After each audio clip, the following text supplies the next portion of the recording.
Hi, I'm Mrs. Moore, And I'm Camden. and welcome to Then versus Now, our podcast where we discuss films old and new. What's our topic, Camden? You want to let them know? So, our topic is movies. We'll be talking about movies from like the 2000s and up and movies from the 2000s and down. Yeah, we're going to give some examples of movies that we like. We're going to give an example of a movie that we don't like, kind of talk about why we like them, why we don't like them, and stuff like that. Okay, Camden, do you want to talk about the movies that you like first? Sure. So, I chose for my movies that I like is Uncharted, Okay. the newer one, as obvious, and The Avengers is another one I put, the New York one. So The first one? I love the classic Avengers. That one is like the best of all of the Avengers movies. Me too. And I think I know what Uncharted is. Is that where the Tom Holland is like an adventurer guy? Yeah. Okay, I have not seen that. I have not seen it. What are your movies that you like? Okay, so the movies that I like, I actually chose 3 movies that I like because I had a harder time choosing movies that I didn't like.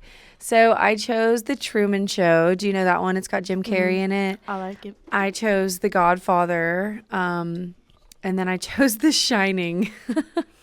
Kind of some intense picks, but yeah, I feel like those are 3 just like really good movies from anywhere from 1972 to 1998. So that's definitely like pre-2000s good Yeah. movies. I don't think I've ever watched The Godfather or The Shining. They're a little intense, so definitely ask your parents before. You might need to be like 18 or 17 when you watch them. They're kind of intense. I guess.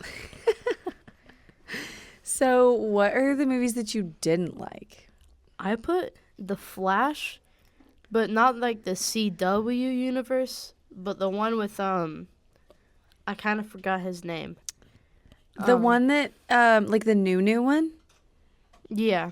Okay. With the guy that has like sharp cheekbones. Mm-hmm. Yeah. And Okay. then I put the Fantastic Four with Myler Teller. Miles Teller. That one yeah. was so bad.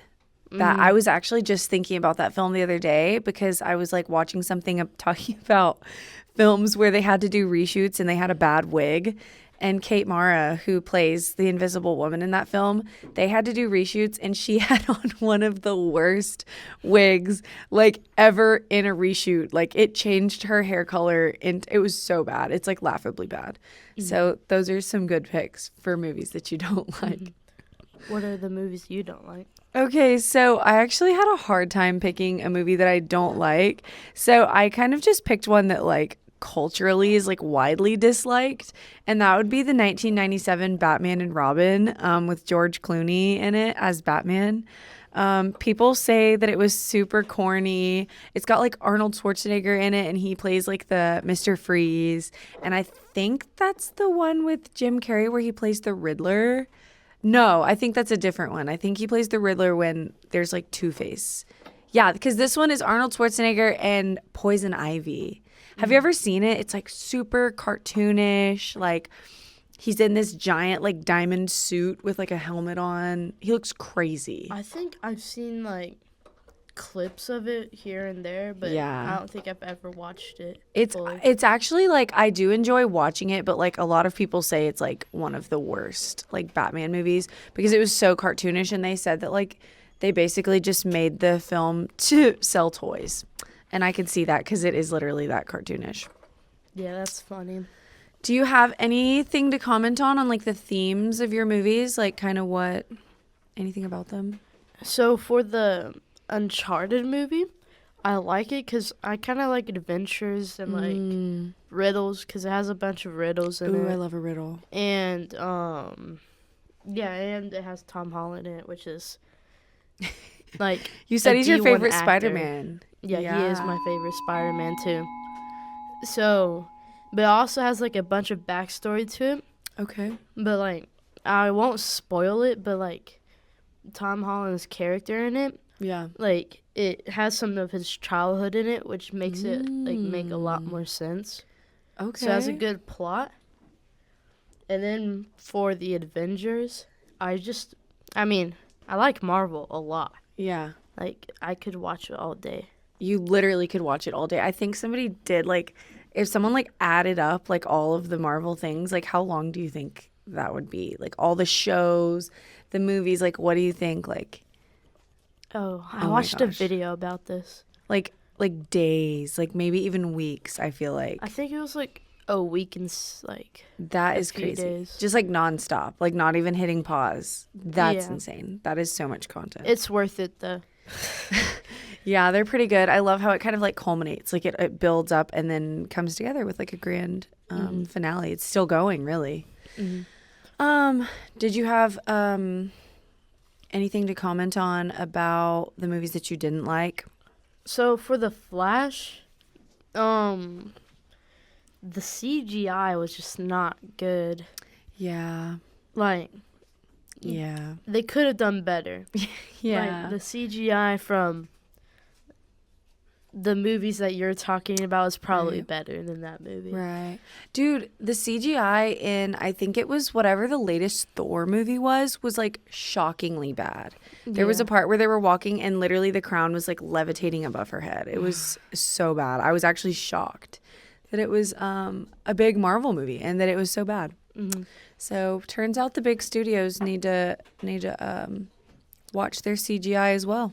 Hire more people. Hire Or more people. Fire some people. or fire some people. That's iconic. But then also, the Flash just does not have that good of a plot or like backstory to it. Like, it kind of just like Jumped in. jumped in. It was Yeah. like from when the movie before it happened, Mm-hmm. with where like that guy was being mean, was being the villain, and was trying to get the mother boxes to Oh. destroy the whole entire world, Oh. and then like lead his army. Yeah, I don't really remember it, but it went from that straight to the Flash movie, which Yeah. it didn't really make sense because he just has a new suit. I have no idea Oh. where he got it from. I know what you're talking about. He's older. Yeah. Like, it kind of. That like through line for like the DCEU like totally got lost and they just like jumped in with something new. I see what you Kind of like mean. the X-Men. But Oh yeah, that happens real bad with X-Men. They just totally jump around. and then for the Fantastic Four, it's like the same thing. It doesn't really have a plot. I think Yeah. it could be better if they made more movies, Right. so it has more like detail and like Right. it'll make sense. And then CGI was awful, I think, in that Yeah. movie. yeah, it just wasn't that good. I don't really Actually have like words for top it. 10 I think worst movies of the 2000s so far, like Yes. arguably. Like large studio releases, like arguably top 10 worst. So Yeah. great pick there. So, I kind of already talked about why I didn't like Batman and Robin, so I don't feel like I need to expand upon that again. But for like themes for the other three, so The Truman Show, a lot of people don't know, it was actually based loosely on a book, I think by Arthur C. Clarke, an old science fiction novelist called Time Out of Joint, where basically it's not about like it's not Truman like anything, it's not any of that story, but it's loosely based because the main character finds out that like the town that he's living in it is totally fake. Like everything about it is like manufactured for him, like in the Truman Show. And so a lot of people don't know that, but it's a really, really good book. If you ever wanted to borrow it, you can read it. So yeah, Jim Carrey, he plays that role with a convincing, genuine performance. I think this might have been one of the first times that people saw Jim Carrey in a role that was not like a comedic only role, you know? So I think that he brought a lot of warmth to that character and to the film. And then the film actually premiered 2 years before the shift to the 2000s. So it kind of like predates this like massive shift that's coming in. And it kind of speaks to this like, I don't know, just like cultural awareness of the shift that's incoming, kind of feeling like your reality is manufactured around you. Yeah, because the 90s turning into the 2000s was a massive change. Yeah. I like it too because I saw a bunch of stuff about it and it The was like Truman really Show. good. Yeah. So I was like, okay, I gotta watch this. Yes. And then after watching it, I think it's like my favorite line in Mhm. probably every movie is like "If I don't see you." Yeah. Like Good that afternoon, line, good evening, and good night. Yeah. Yeah. that's probably my still favorite line from any movie. Yeah. It's so good. Mhm. So then The Godfather. So The Godfather is really interesting to talk about because it actually ushered in a totally new age of filmmaking. They called it the New Hollywood era of filmmaking, where they were kind of transitioning from like the older movies of like the 50s, 60s, where they were trying to kind of find their footing. And The Godfather came in as this like juggernaut of cinema, where it's this like I'm pretty sure almost 3 hour long film.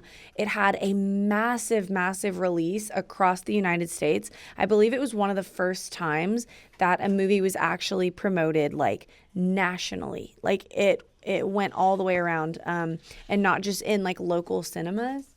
And so it totally changed everything. It changed that way of filmmaking. We saw a lot more like dramatic, like kind of dark dramas coming after that because they were like, wow, this is something that audiences really want to see. And then it's really interesting because the film, it speaks to like the mafia mob culture of those like industrial like cities like New York and LA and everything, just the big cities. It speaks to like the way that those people were like interacting like within and without of their families, you know, like whether that be like their actual family, like mom, dad, brother, sister, versus like the family of the mafia itself. And it's funny because The Godfather coming out actually shifted how real life mobsters and mafia men were holding themselves and interacting in public. Like they started kind of shaping themselves after Michael Corleone, Don Corleone, and like just having that like sleek kind of persona. And so it's interesting how the film actually in that way informed a piece of real culture. And that's really interesting. And the last thing I'll say is on The Shining.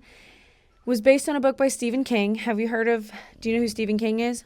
I think so. He's like a legendary horror writer. He wrote like Carrie and like a bunch of these really, really scary books.